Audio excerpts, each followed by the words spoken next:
Assalamualaikum warahmatullahi wabarakatuh. Saudara-saudaraku yang dirahmati Allah Subhanahu wa Ta'ala dimanapun berada, sebelum saya menyampaikan renungan kita pada saat ini, terlebih dahulu kami mohon untuk melakukan subscribe, like, share, dan komentar. Insya Allah saya akan menjawab pertanyaan, pernyataan pada video selanjutnya. Terima kasih. Assalamualaikum warahmatullahi wabarakatuh.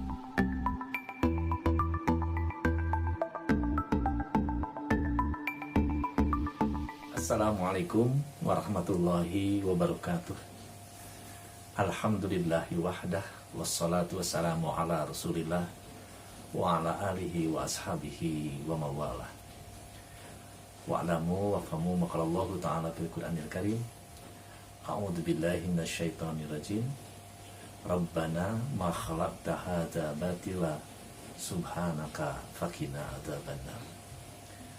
Saudara-saudaraku yang dirahmati Allah Subhanahu wa Ta'ala dimanapun berada, alhamdulillah kita sudah memasuki bulan Saum Ramadan yang diwajibkan oleh Allah Subhanahu wa Ta'ala kepada setiap muslim. Saum Ramadan bukan hanya sekedar menahan makan dan minum.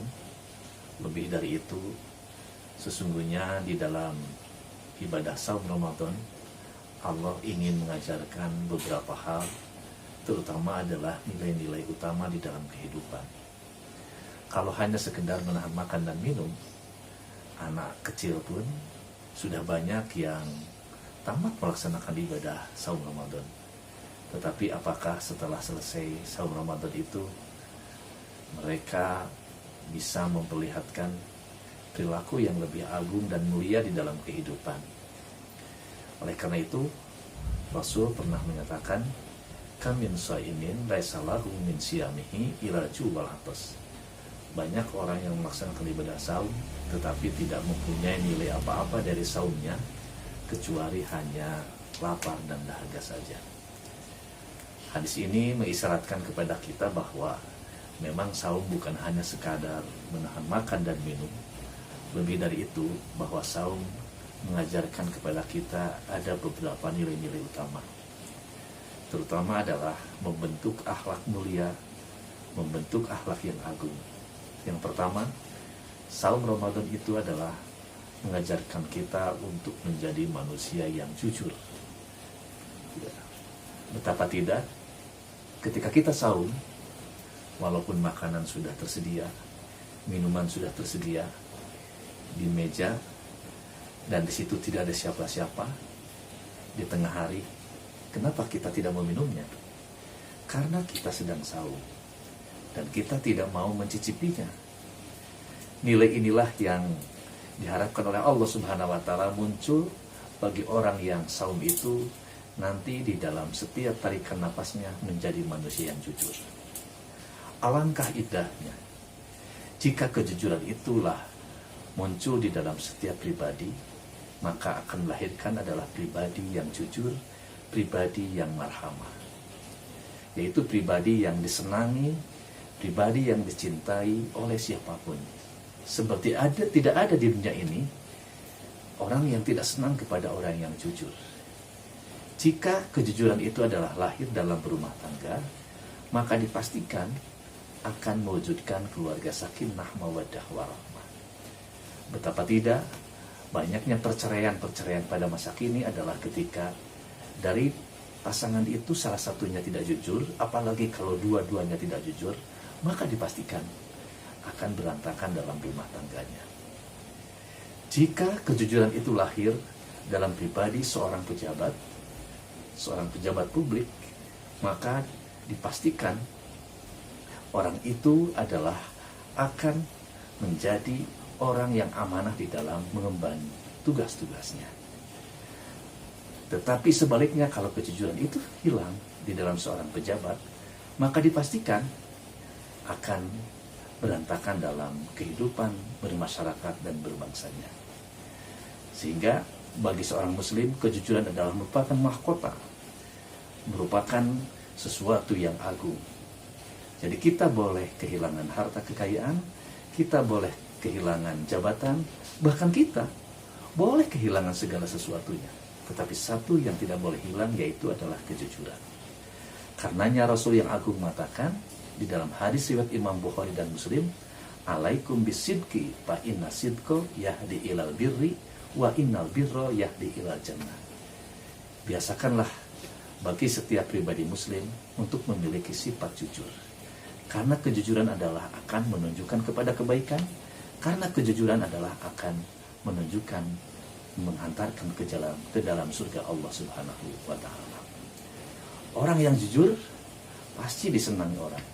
Orang yang jujur pasti akan mudah segala urusannya. Orang yang jujur maka pasti akan sukses, dan orang yang jujur pasti akan bahagia di dalam kehidupannya.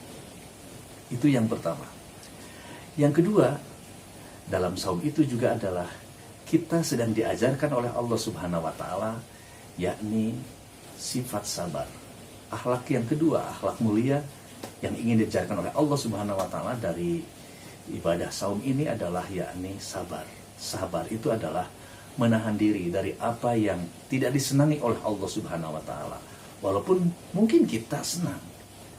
Kalau dalam bahasa psikologinya adalah disebut dengan self control. Jujur, sabar itu adalah yakni menjaga, menahan diri apa yang tidak disenangi oleh Allah, walaupun kita mungkin senang. Coba bagaimana kita tidak diajarkan ketika kita sedang saum, di saat sahur kita sudah diajarkan untuk sabar. Walaupun segala makanan sudah tersedia, tetapi bukan berarti bahwa kita harus memakan semua menu makanan yang sudah disediakan itu. Sebab kalau kita tidak sabar dari makanan, maka bisa melahirkan beberapa penyakit. Ketika kita di tengah hari saat sedang lapar, makanan sudah siap, kalau kita tidak sabar, bisa jadi bahwa makanan itu kita santap. Oleh karena itu, kesabaran adalah merupakan bagian tak terpisahkan yang diajarkan oleh Allah Subhanahu wa taala di dalam ibadah saum ini. Wasbiru innallaha ma'as-sabirin. Sabarlah kamu di dalam segala hal, maka sesungguhnya Allah sangat mencintai, Allah akan senantiasa menyertai orang-orang yang sabar.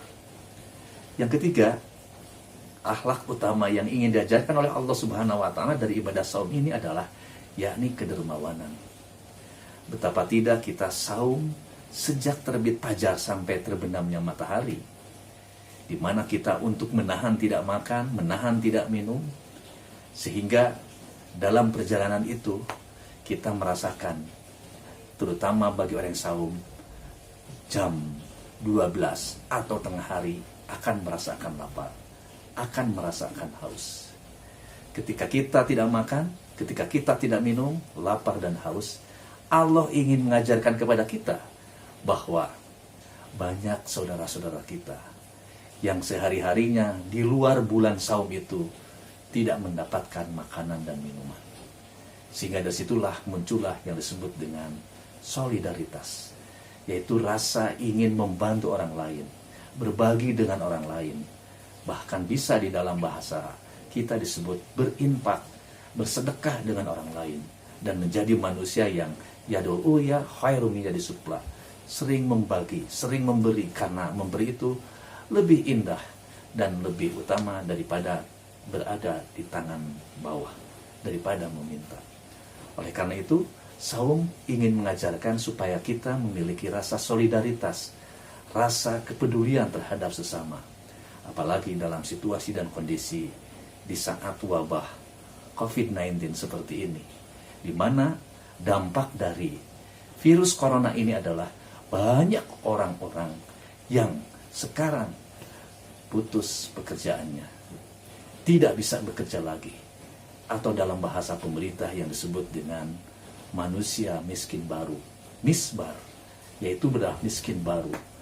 Mereka yang tadinya biasa jualan yang kebutuhan sehari-hari tertutupi karena jualan harian, mereka juga adalah yang biasanya usaha atau bekerja harian, ketika sekarang harus menjaga jarak, bahkan harus memutus Jangan sampai ada kerumunan dan akhirnya di PHK atau dirumahkan, tidak bekerja, yang otomatis tidak mendapatkan nafkah itu.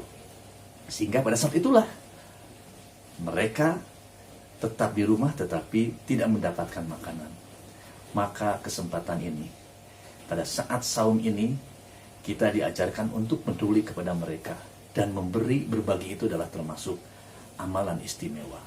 Sehingga Allah Subhanahu wa Ta'ala menggambarkan bagaimana balasan bagi orang yang derma, bagi orang yang suka berbagi, bagi orang yang peduli terhadap sesamanya. Yang diisyaratkan di dalam Al-Quran, masalul ladina yunfikuna amwalahum fi sabilillahi kamasali habbah sab'a sanabila fi kulli sumbulatin mi'atu habbah wallahu yudha'ifu liman yasha. Di mana Al-Quran menggambarkan jika kita berbagi dengan sesuatu, maka Allah akan membalasnya dengan 7 kebaikan. Bahkan 7 kebaikan dikali 10 menjadi 70, dikali 100 menjadi 700. Bahkan ada kalimat di akhirnya itu, wallahu yudha'ifu liman yasha. Bahkan Allah bisa jadi membalasnya adalah dengan balasan yang berlipat ganda. Saudara-saudaraku yang dirahmati Allah Subhanahu wa Ta'ala, jika kita mampu mengimplementasikan dari apa yang terkandung di dalam ibadah saum, yakni kejujuran, kesabaran, maupun kepedulian, maka kita sudah termasuk orang yang saumnya saum yang sukses, saum yang bermakna. Efeknya, dampaknya bagi kita, dipastikan kita akan menjadi manusia yang paling bahagia, manusia yang paling senang, manusia yang akan senantiasa mendapatkan kemudahan dari Allah Subhanahu wa Ta'ala, bahkan jauh-jauhnya akan menjadi manusia yang akan menempati, mengisi rumah Allah Subhanahu wa Ta'ala di akhirat yang disebut dengan Jannatul Na'im, sebagaimana digambarkan di dalam Al-Quran surat Ali Imran ayat 15.